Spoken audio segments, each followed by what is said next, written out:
Let's get more now on Russia agreeing to halt attacks on energy infrastructure in Ukraine. Deutsche Welle correspondent Thomas Sparrow joins us from Berlin. Thomas, g'day. So how have leaders across Europe reacted to Donald Trump's call with Vladimir Putin? Well, there's essentially a little bit of skepticism among European leaders, especially those on NATO's eastern flank, about Russian President Vladimir Putin's potential peace intentions. And one issue that is particularly problematic from a European point of view is that argument by Vladimir Putin that basically Ukraine needs to stop receiving military aid from its allies, especially when it comes obviously to European allies, and also intelligence gathering from its European allies. Those are 2 points that from a European perspective are very problematic, and especially very problematic when it comes to trying to find potential common ground between the different parties, specifically because European leaders have stressed that they want to continue helping Ukraine, that they want to continue sending weapons and other material to Ukraine. This is something that has been discussed and that is being continually discussed by European leaders, how they can continue their support towards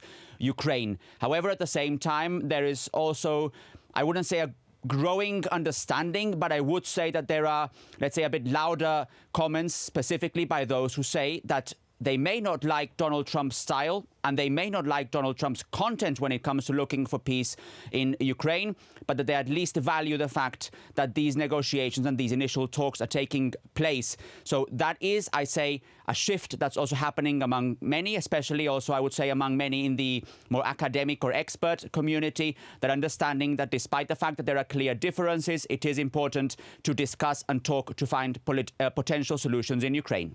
And how is Europe planning to step up efforts to help Ukraine? Well, specifically also by getting more money, by borrowing more money in order to not only increase and improve their defense capabilities, but also increase and improve their defense spending, which then can also be used to help Ukraine. This is something that we're seeing in many European countries. We're also seeing that from a European Union perspective. Maybe the idea that is being discussed also among European officials of jointly borrowing in order to increase defense spending, an issue which for many countries, in particular Germany, is very controversial and critical, that idea of joint spending, but other countries in the bloc do see that as a possibility, for example, Spain or other countries, and also individually each country stepping up their own defense capabilities. In Germany, for instance, there's a big move towards decreasing hurdles so that the country can borrow more money in order to increase defense spending and also for infrastructure. That's a very big decision that was passed by the German Bundestag, the parliament, this week here in Berlin. Yeah, and so budgets are tight around the world. How's Germany raising money for this?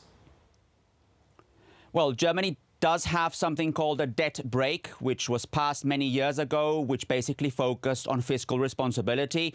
And what German MPs did this week in Parliament was pass a move to basically allow the incoming government, whenever that incoming government actually gets to power, to be able to borrow a lot of more money in order to increase its defense spending. It's not only about defense spending, it's also about infrastructure spending, but it essentially scraps hurdles so that basically Germany can spend a lot more on defense.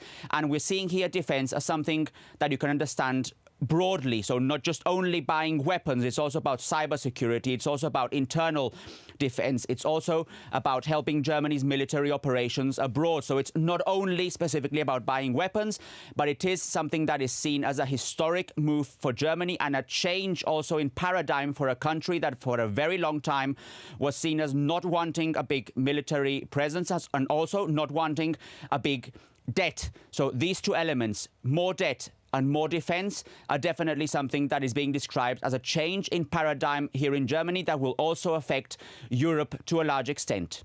OK, Thomas Sparrow there in Berlin. After